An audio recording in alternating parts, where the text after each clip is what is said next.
사도행전 10장 1절에서 5절 말씀입니다. 페이지 수로 신약성경 204페이지가 되겠습니다. 사도행전 10장 1절에서 5절 말씀.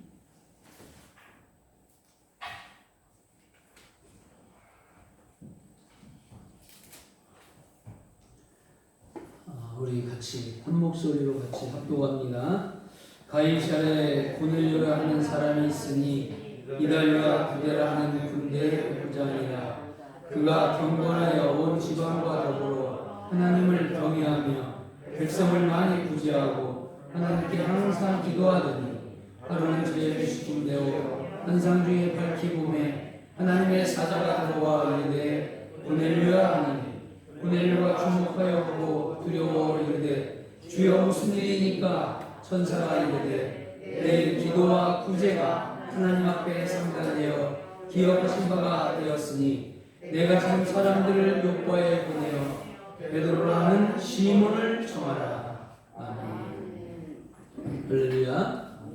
우리 오늘 우리 어르신 모두에게 하나님의 은혜와 축복이 함께 하시고 우리 또한 성도님들의 가정 속에 하나님의 무한한 은혜가 넘치는 그런 복된 가정들이 되기를 바랍니다. 이 고넬료와 같이 그 집안이 하나님을 경외하는 그런 축복의 가정들이 되기를 또한 소원합니다.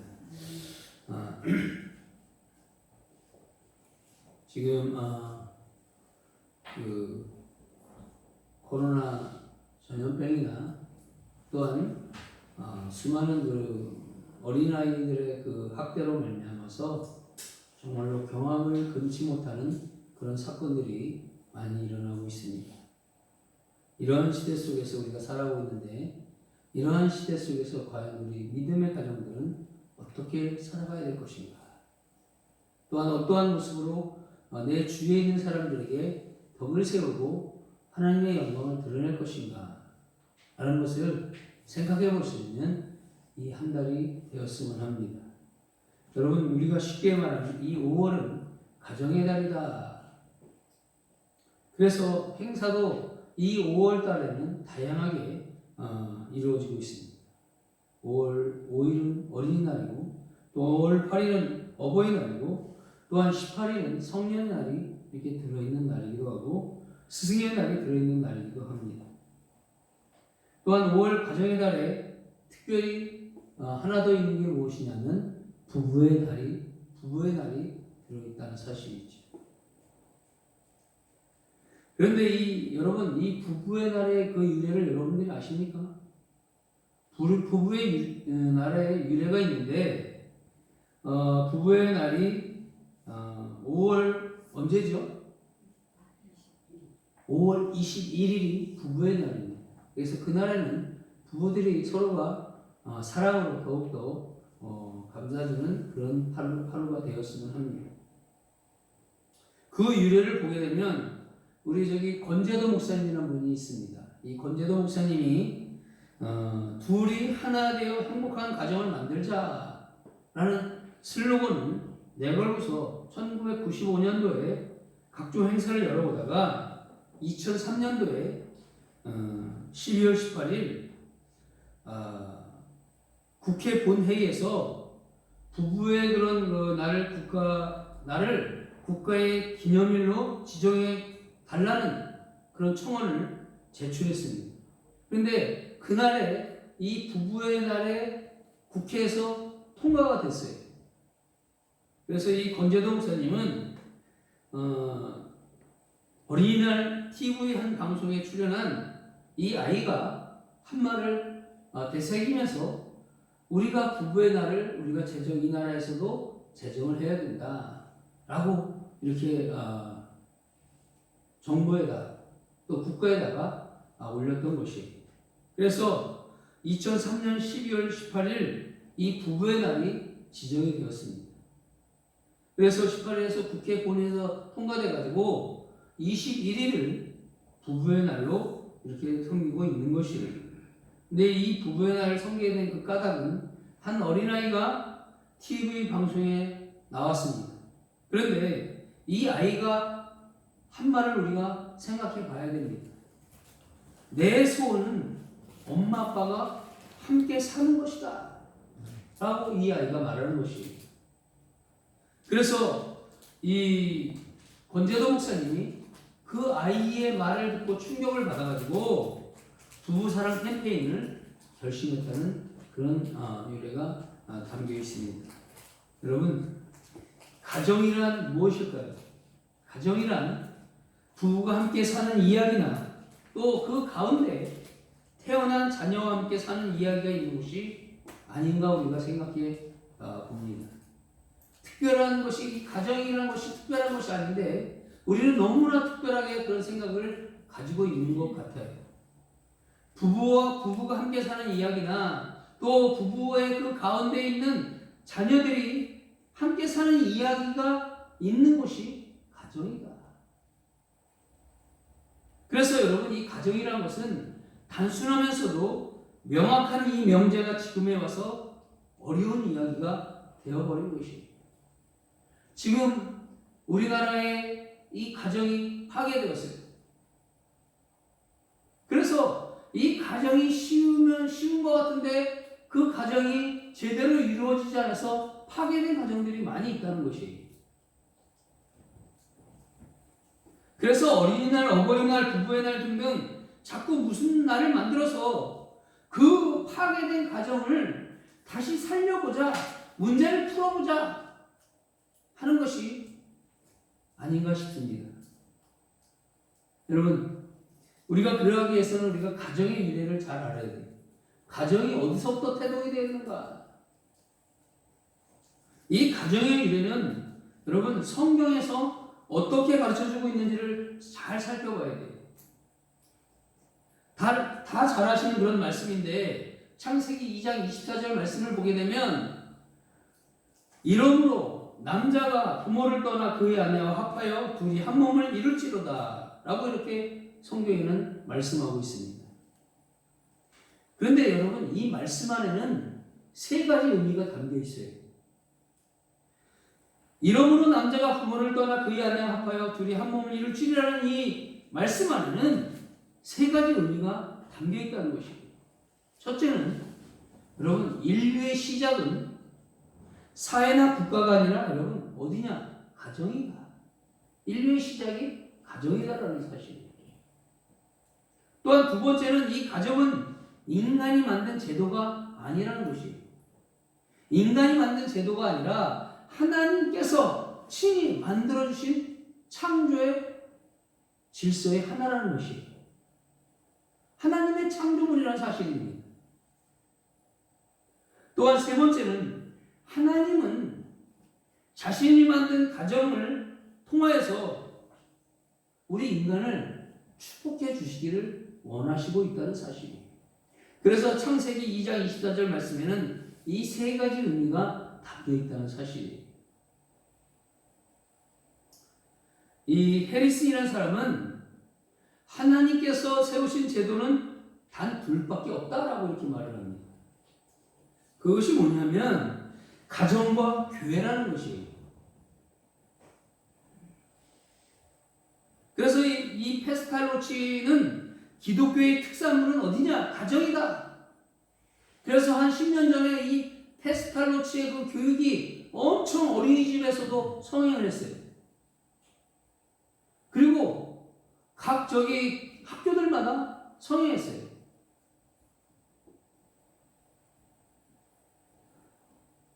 기독교의 특산물은 뭐냐? 가정이라는 것입니다.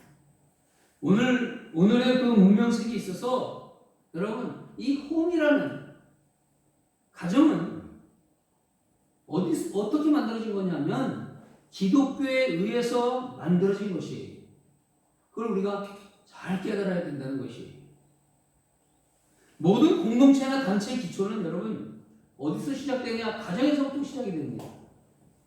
모든 공동체나 단체의 기초는 가정에서 시작된다.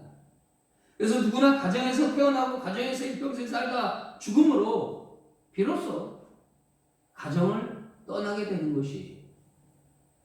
그러므로 누구든지 이 가정을 떠나서는 존재할 수가 없는 것이에요. 이 가정은 인류 역사의 시작부터 지금까지 다른 사회, 학교, 국가 등의 공동체에 절대적인 영향을 끼쳐왔어요. 그런데 가정이 파괴되다 보니까 이 사회가 파괴되고 국가가 파괴되는 것이에요. 더 나아가서는 교회도 파괴되고 있는 것이에요. 그만큼 이 가정이라는 것은 하나님이 만드신 그런 최고의 결정차는 사실을 우리가 잊어서는 안 된다는 사실입니다. 그래서 이 가정이라는 것이 절대적으로 이 모든 사회단체에 영향력을 끼쳤다는 사실이에요. 즉 가정과 교회가 안정이 되면 다른 공동체도 안정이 되지만, 만일 가정과 교회가 망가지면 여러분 다른 공동체도 망가지게 되어 있다는 것이에요. 그러므로 말미암아 우리의 가정이 얼마나 소중한가를 우리가 다시 한번 오늘의 말씀을 통해서 되돌아볼 수 있는 시간들이 되기를 바랍니다. 그러면 먼저 이 성경적 가정의 2대 원칙과 또한 4대 원칙이 있는데, 우리가 이 2대 원칙에 대해서 한번 알아보기로 하겠습니다. 가정의 2대 원칙 중에 제일 1 원칙이 무엇일까요? 그것은 가정에는 사랑이 있어야 된다는 것이죠. 가정에서 가장 중요한 원칙은 사랑이에요. 여러분, 사랑 참 모호한 것 같아요. 그래, 사랑으로 하나가 되는데 그 사랑이 어떤 것인가? 그런데 그 사랑이란 과연 무엇일까?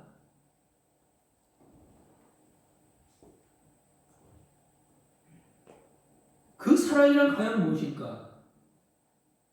눈물의 씨앗이 사랑일까요, 여러분? 눈물의 씨앗이라고 말하겠어요. 그것이 사랑일까요? 이 사랑이라는 것이 아주 쉬우면서도 어려운 것이에요.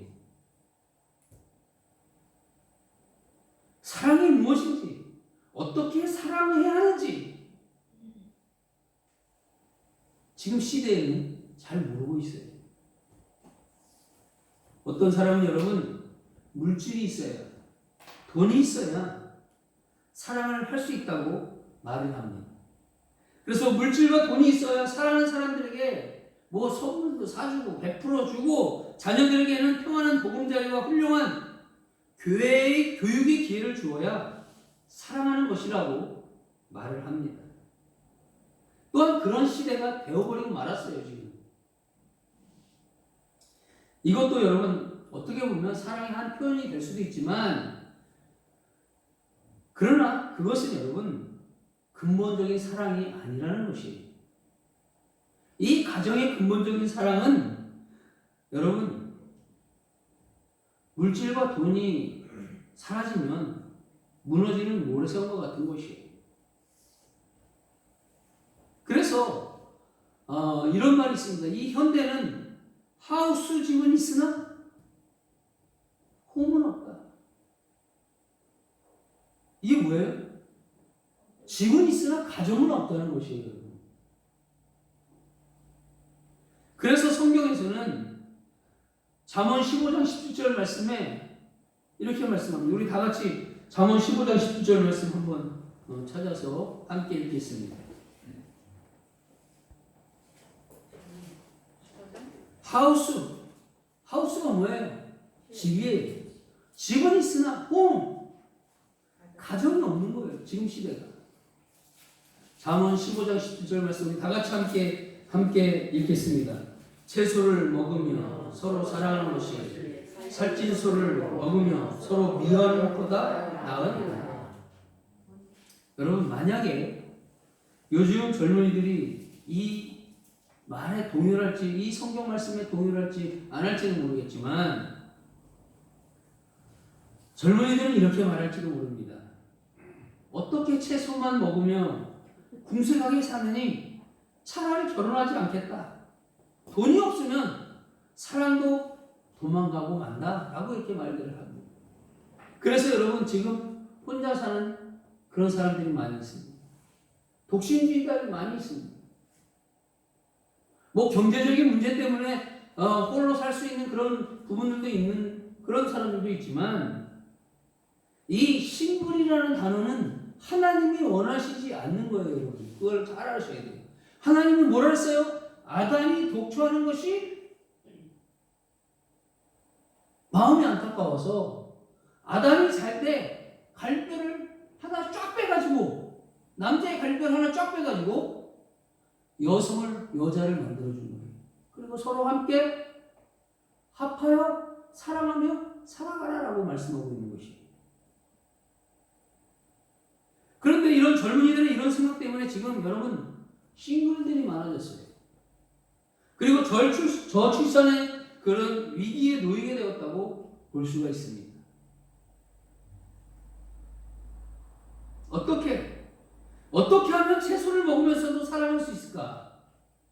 그것은 여러분 이 부부가 가정이 같은 신앙 안에서 같은 목적을 가지고 같은 꿈을 꿀 수 있다면 가능하다고 봅니다.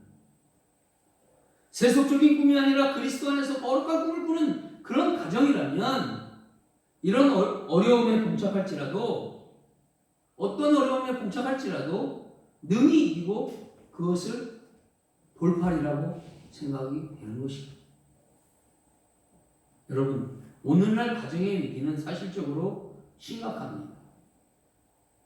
우리나라는 4쌍 중에 1쌍이 이혼하는 그런 미국에 다음가는 그런 세계 2위의 그런 이혼 왕국이 되어버렸어요. 가정이 파괴되는 그런 왕국이 되어버렸어요. 그래서 불명예 국가가 되었습니다.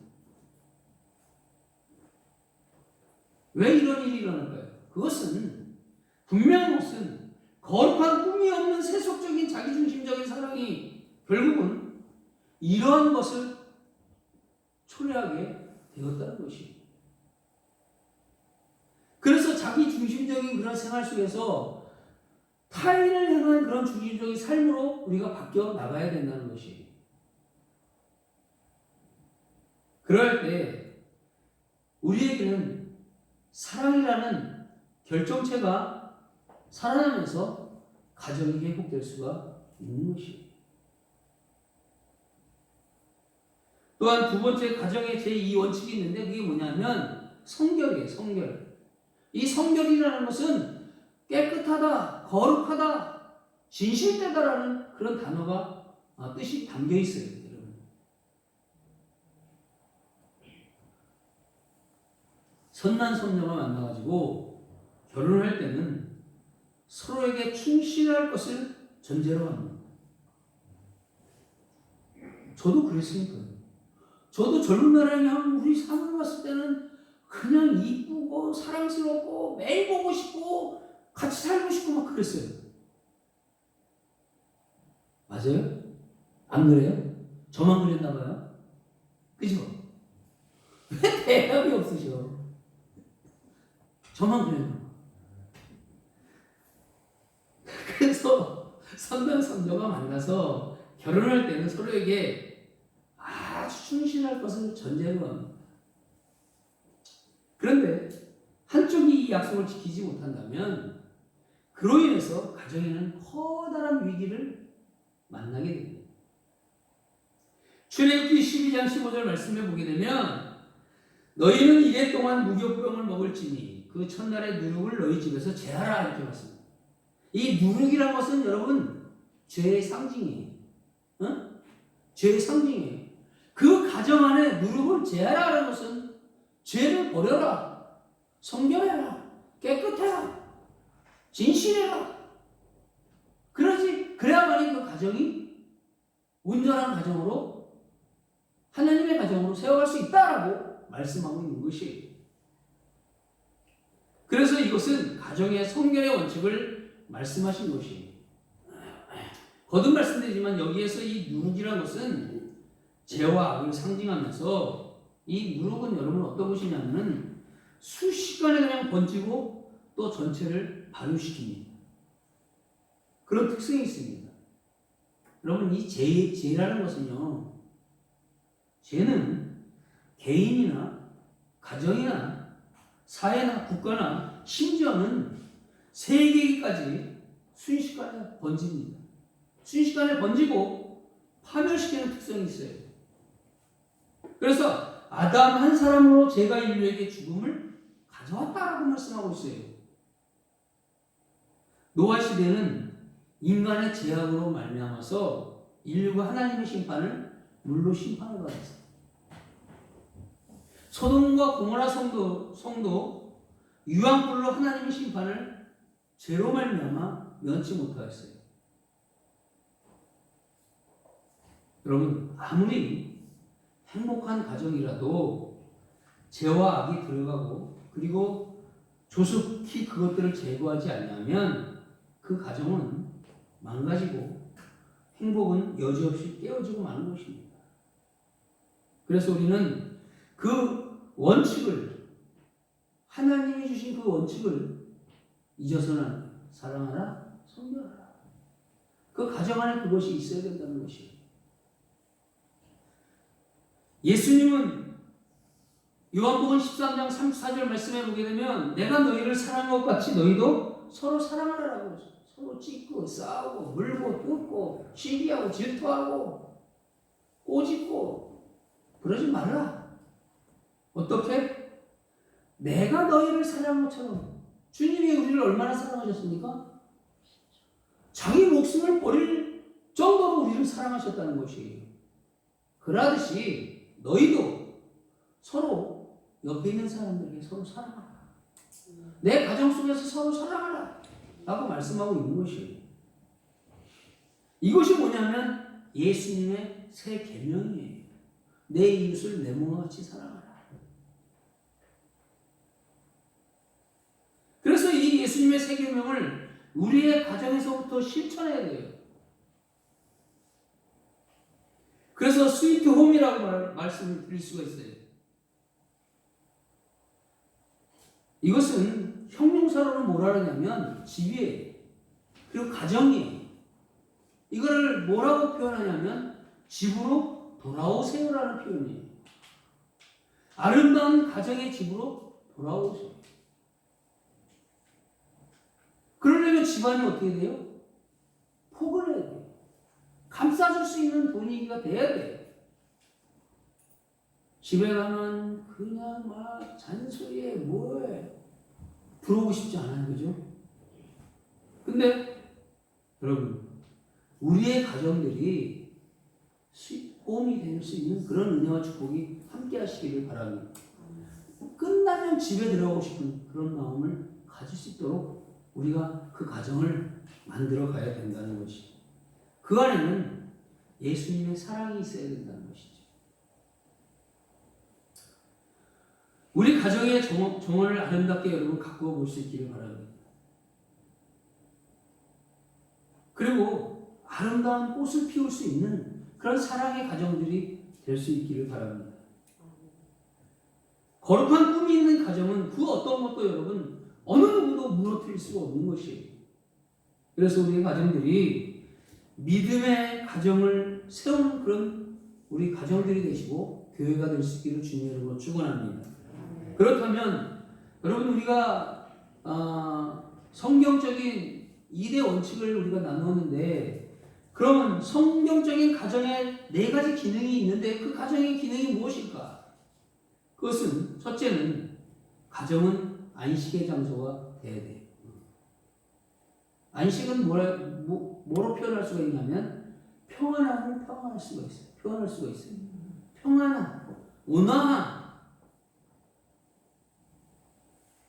여러분 우리 이 시대가 너무나 바쁩니다. 사회가 엄청 10년이 강산이 변하는 게 아니라 이제 1년만 지나도 강산이 막 변하는 그런 시대 속에서 살아가고 있어요. 낮에는 수많은 사람들이 밖에서 분주하게 움직이고 활동하다가 저녁 무렵이 되면 한 사람 두 사람 자기의 가정으로 돌아가. 거리는 조용해지고 한산해집니다. 사람들은 자신이 몸담고 있는 가정으로 돌아가면 가족이 모여서 대화를 나누고 함께 식사도 하며 잠자리에 들므로 하루 동안의 피곤한 심신을 휴식을 통해서 해소합니다. 그리고 새로운 에너지를 받는 곳이 가정이에요. 그런 가정의 안식이 장소가 되어야 된다는 것이 가정이에요. 그리고 새로운 날을 맞이해서 또 밖으로 나가서 활동을 할 수 있는 그런 에너지가 넘치는 가정이 되어야 된다는 것이. 그러기 위해서는 안식이 있어야 된다는 것이. 평안함, 온화함, 행복함이 느껴져야 된다는 것이 가정입니다. 여러분, 이 한국에 많은 홈레스라는 사람들이 있습니다. 그들에게는 저녁이 되어도 돌아갈 쉴만한 안식처의 가정이 없어요.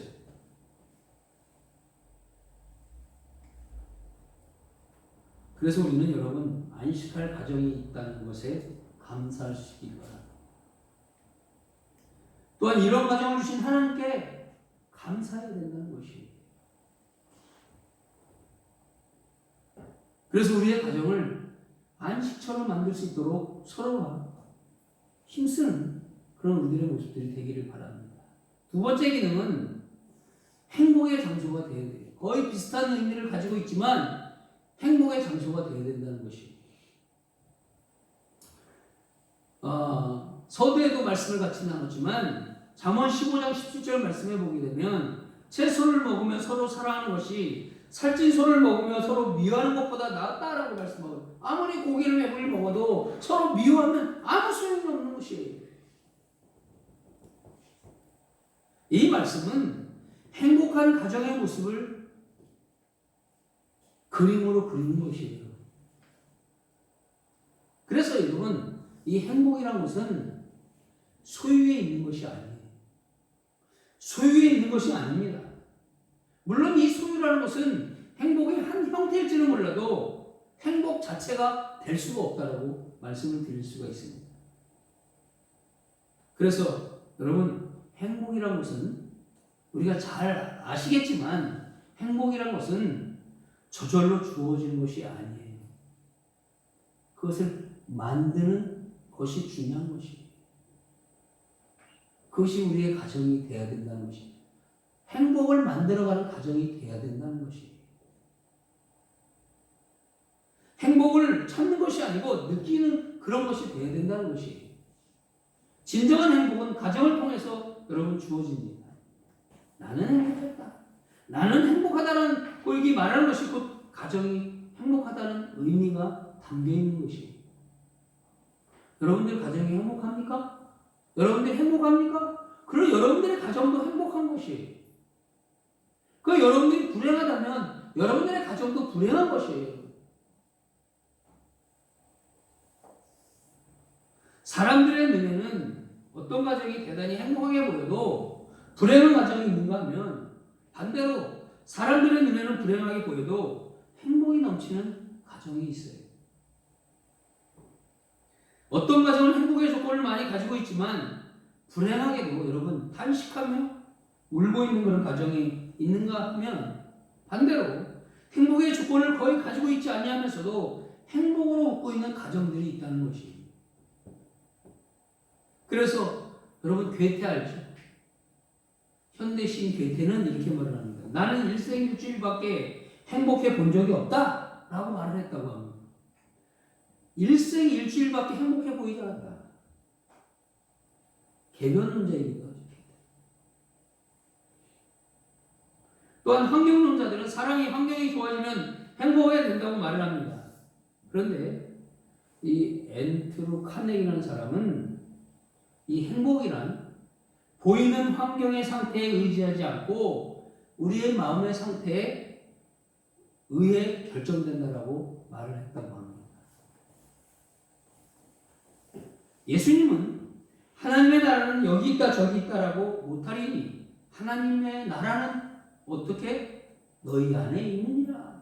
너희 몸 안에 너희 마음속에 있느니라라고 우리 주님도 말씀하셨습니다. 그러므로 말미암아 여러분, 우리가 진정 주님 안에서 이 우리의 가정의 기능 중에서 행복을 찾을 수 있는, 또한 행복을 내가 만들어갈 수 있는 그런 우리 광명교회 성도님들이 되시길 주님의 이름으로 축원합니다. 또한 세 번째 기능이 뭐냐면 이 가정이 신앙의 장소가 되어야 돼요. 신앙의 장소가 되어야 된다는 것이에요.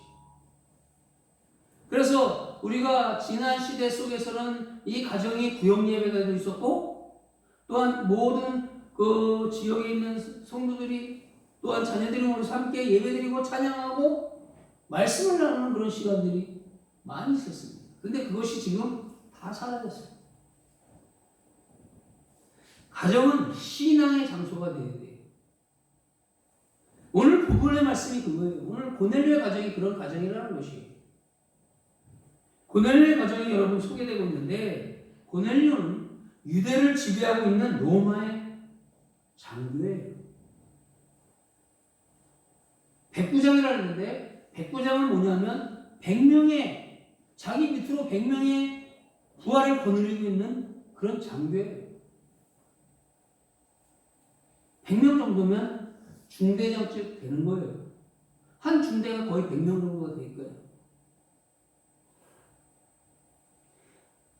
그리고 이방인이에요. 전혀 예수를 믿을 수 없는 그런 환경에 있는 사람이 고넬료예요. 그래서 하나님을 섬기는 일이 결코 쉬운 일이 아닌 사람이에요. 그러나 그의 가정은 어땠습니까? 오늘 본문 2절을 우리 다 같이 함께 읽어보겠습니다. 본문 2절 시작. 그가 경건하여 온 지방과 더불어 하나님을 경외하며 백성을 많이 구제하고 하나님께 항상 기도하더니 라고 이렇게 말씀하고 있습니다. 온 지방과 더불어 하나님을 경외하며 백성을 많이 구제하고 하나님께 항상 기도하는 그런 신앙이었어요. 그 가정이 그런 믿음의 가정이었어요. 여러분, 신앙의 중요한 요소는 모두 가지고 있는 그런 가정이 오늘 본문의 고넬료의 가정입니다. 우리들의 가정이 이런 가정이 되기를 주님의 이름으로 축원합니다. 어떻게 해요? 첫째는 경건했다. 두 번째는 온 집안이 하나님을 경외했다. 세 번째는 백성을 많이 구제했다. 네 번째는 하나님께 항상 기도했다. 그 외에 대해서 사도행전에 보게 되면 10장 22절 말씀을 보게 되면 백부장 고넬료는 어떤 사람이냐? 의인이요. 유대의 온 족속이 칭찬한 그런 사람이라고 사도행전 10장에서는 소개하고 있습니다. 그리고 또 있는데 그가 기도 중에 천사의 지시로 요바에 가서 사도 베드로를 모시고 와서 자기 가정에서 친척과 가까운 친구들을 모아놓고 가정 예배와 집회를 열었다는 사실이에요. 근데 여러분, 요새는 주의 종이 가는 거를 많이 두려워하잖아요. 그죠? 싫어하잖아요. 내 집을 오픈하지 않잖아요. 그죠? 근데 그렇게 하면 안 된다는 것이죠. 분명하게 이 고넬료는 요바에 있는 베드로를 자기 부하를 보내서, 하인을 보내서 초대했어요. 그리고 온 집안의 식구들을 모아놓고 은혜를 받고 예배를 열고 집회를 했다는 사실. 그래서 베드로가 열심히 말씀을 증거하는 중에 그 가정에 모인 사람들이 어떻게 해요? 모두 성령 충만을 받았다고 했어요. 그리고 세례를 받았다고 말씀하고 있습니다. 그리고 그 가정의 신앙이 대단했다라고 말씀하고 있습니다. 여러분, 가정의 신앙이 서 있는 가정은 하나님이 축복해 주십니다. 그걸 우리가 바로 깨달아야 돼요. 그래서 가정에서 가정 예배를 드려야 돼요. 그리고 큐티도 해야 돼요. 말씀을 서로 나눠야 돼요. 그리고 그 말씀의 뜻에 따라 우리 가정이 오늘 하루를 살아가자라고 이렇게 돼야 된다는 것이에요. 그런데 지금 그러한 모습들이 사라지고 있다는 것이죠. 이 고넬료는 자기 가정을 예배 장소로 제공하였고 사람들의 영혼 구원을 위해서 열정적인 사람이라는 사실입니다. 그래서 이 고넬료의 가정은 우리 그리스도인들의 가정의 롤 모델이 될 수가 있는 것이에요. 그러므로 말미암아 가정은 신앙의 장소가 돼야 된다는 것이에요. 어른들이 그런 신앙으로 세워가면 자녀들도 그대로 그 신앙의 본을 받아가는 것이에요. 배우는 것이에요. 잠언 15장 16절 말씀해 보게 되면 가산이 적어도 여호와를 경외하는 것이 크게 부하고 번뇌하는 것보다 나으니라 이렇게 말씀하고 있습니다. 신명기 5장 10절 말씀해 보게 되면 나를 사랑하고 내 계명을 지키는 자에게는 은혜를 주시는데 언제까지 은혜를 주시냐? 천대까지 은혜를 베풀어 주신다고 약속하고 있는 것이에요. 여러분 찬송가 559장에는 우리 그리스도인들이 크리스찬 가정이 즐겨 부르는 찬송이기도 합니다. 사철의 굿바람 불어있고 하나님 아버지 모셨으니 믿음의 반석도 든든하다. 우리 집 즐거운 동산이다 라고 이렇게 가사에는 적혀 있어요. 결국에 가서는 3절에는 아침과 저녁에 수고하여 다같이 일하는 온 식구가 한 상에 둘러서 먹고 마시고 여기가 우리의 낙원이다 라고 말씀하고 있습니다. 그래서 여러분 우리의 가정이 주님의 낙원이 될 수 있는 그런 은혜가 넘쳐나는 그런 예배의 장소가 될 수 있기를 축원합니다.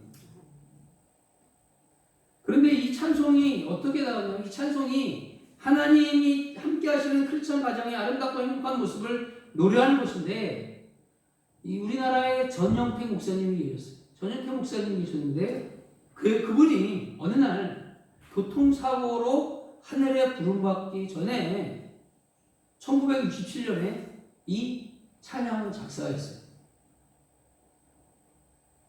그는 하나님을 모신 가정은 여러분 봄바람처럼 훈훈한 사랑이 감돌며 부모와 자녀가 동기들 간에 애정이 넘치는 그런 가정이다라고 이렇게 가사를 인용하여서 그리스도인들의 가정이 이러한 가정이 되어야 된다라고 말씀하고 있었다는 사실입니다. 또 하나 미국에서 아직도 최고의 존경을 받고 있는 백악관을 기도실로 만든 제16대 대통령이 누구예요? 에브라함 링컨입니다. 이 에브라함 링컨은 아무것도 없는 여러분 켄터키주의 오두막에서 태어났어요. 학교 교육은 불과 1년 남짓밖에 받은 적이 없어요. 교육이라는 것은. 그는 1년 동안에 읽기와 쓰기를 겨우 읽힐 정도예요. 그가 책 읽는 실력을 쌓을 수 있었던 것은 성경을 통해서였다는 사실. 사실 우리 어머님도 한글을 몰랐던 분이에요. 저희가 초등학교 다닐 정도에도 우리 어머니는 한글을 잘 몰랐던 사람이에요. 그런데 얘 교회 신앙생활 하면서부터 우리 어머니가 누가 가르쳐주지도 않았는데 한글을 터득하셨어요. 이 에브라함 링컨도 마찬가지예요. 성경 말씀을 읽고 듣고 하면서 한글을 알지만 자기네 국가의 언어를 터득한 사람 중에 한 사람입니다. 그런데 그가 10살 때 모진 풍토병으로 세상을 떠난 어머니 낸시 뱅크스라는 여사로부터 유언을 받았는데 유언과 함께 물려받은 것이 있는데 그것이 이 성경책이에요. 그러면서 이 어머님은 이렇게 링컨에게 말을 합니다. 이것은 나의 부모님께 받은 책이다. 내가 여러 번 읽고 낡았지만 우리 집에 갇힌 보배다. 이렇게 말했어요. 그러면서 내가 너에게 100에이커, 여러분 에이커는 어느 정도가 되는 곳이죠? 미국에서 생활하셨던 분들은 잘 아실 것 같은데 2,500평 그래요? 이 100에이커가 약 12만 평의 땅을 이라고 이렇게 말을 합니다. 그것을 물려주는 것보다 이 한 권의 성경책을 물려주는 것이 기쁘게 생깁니다. 2,500평. 2,500만 평? 하여간에 12만 평 정도 된대요. 야. 그런데